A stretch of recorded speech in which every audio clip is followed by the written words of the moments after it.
Remember when we saw those really cool images of Pluto? How did a satellite send those to us all the way from space? Hey guys, Julia here for DNews. The first spy satellites had actual film cameras on board, with canisters equipped with parachutes to get the photos back to the ground. But as we advanced, satellites began using digital cameras, onboard computers, and radio waves to send data long distances. Today, the MSL Curiosity rover is on Mars, Juno is almost to Jupiter, and Cassini is visiting Saturn.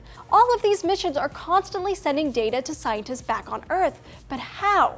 It's all thanks to the Deep Space Network. It became clear really early on in the space program that scientists needed a way to constantly be able to communicate with their satellites. Unfortunately for them, the Earth rotates, and as it does, satellites appear and disappear relative to stationary positions on the ground. So 50 years ago, NASA's JPL began the Deep Space Network. 3 sites were selected to receive data from space. One in Spain, one in California, and another in Australia, 120 degrees apart, so together they could see the whole sky 24 hours a day.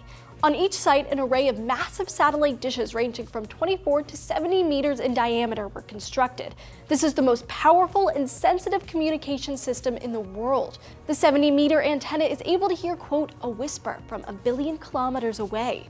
Now, because of launch weight restrictions and power limits, broadcast equipment on spacecrafts has to be light, so engineers are forced to use relatively low-powered transmitters, like 20 watts. That's way less than the average incandescent light bulb, and it gets weaker as it travels through space. By the time the signal reaches the dish, it can be 20 billion times less than the power needed to power a digital watch. When a signal wave hits the dish, it's reflected in a highly sensitive receiver at the center and put through a crazy, powerful amplifier. The amplifiers are cooled to near absolute zero to minimize electrical interference from the equipment itself. So because of their position on the globe, no matter where the satellites are, at least one DSN dish will be able to hear the broadcast. Signals from near-Earth missions are strong and can be picked up relatively easily. For deep space missions, it's a bit harder. To strengthen the signal, probes in space use both low and high gain antennas. Low gain antennas are like ones used at local radio stations. They spread their power in every direction at once. The tiny microwaves of a high gain antenna are focused like a laser, so the signal strength is stronger when it reaches Earth. If the spacecraft points its high gain antenna at Earth, the DSN can pick it up.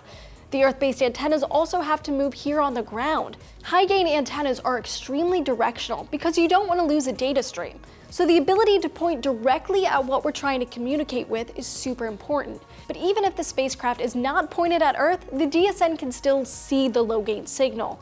According to NASA, this is what makes low-gain antennas useful for things like emergencies. This worldwide marvel of engineering is not only practical for space exploration, but necessary. Without each of these 3 sites, there would be a time when spacecraft would be on their own in the dark and the vastness of space.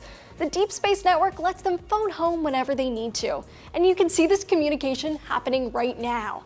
Ever wonder how satellites can find you anywhere in the world? Find out how GPS works in this episode right here. Your receiver gets information on the location of at least 3 of the satellites around you and the distance between you and those satellites. And using those measurements lets your receiver pinpoint where you are. It's called trilateration. All right, guys, do you have any questions about space? Let us know down in the comments below. Don't forget to hit those like and subscribe buttons and keep coming back to DNews. We've got new episodes every day of the week.